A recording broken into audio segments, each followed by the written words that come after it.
ગુજરાતના સુપ્રસિદ્ધ મંદિર પાવાગઢ મંદિરમાં 78 લાખની ચોરી.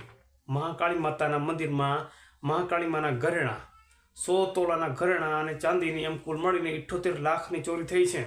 હા મિત્રો, તો રાજસ્થાન અને મધ્યપ્રદેશ એવા ઘણા રાજ્યોમાંથી મળી અને કુલ 4 થી 5 હજાર ચોરોનું ટોળું આવ્યું છે. તમે વિડીયોમાં જોઈ શકો છો. જો રાત્રે તમે તમારા ઘરનો દરવાજો ખુલ્લો રાખ્યો તો તમારું ઘર તો લૂંટાઈ જશે, પણ તમારો જીવ પણ જશે.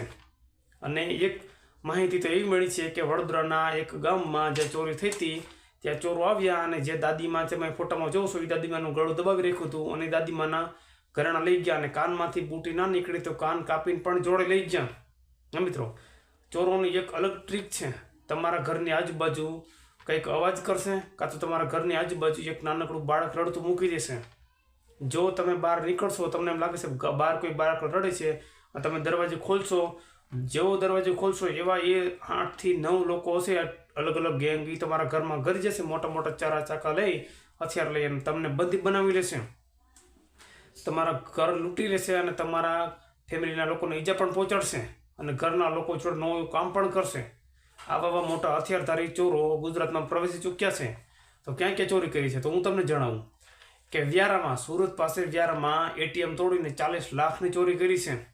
પાવાગઢ મંદિરમાં 80 લાખની ચોરી કરી છે.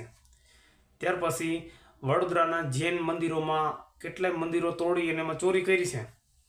અને 140થી બાઇક એટલે કે મોટરસાઇકલની ચોરી પણ કરી છે. તમે તમારું ગાડી મોટરસાઇકલ ઘરની બહાર રાખતા હોય તો ચેતી જાજો, અંદર લઈ લેજો, નહીં તો તમારું નવો નક્કોર મોટરસાઇકલ પણ જશે.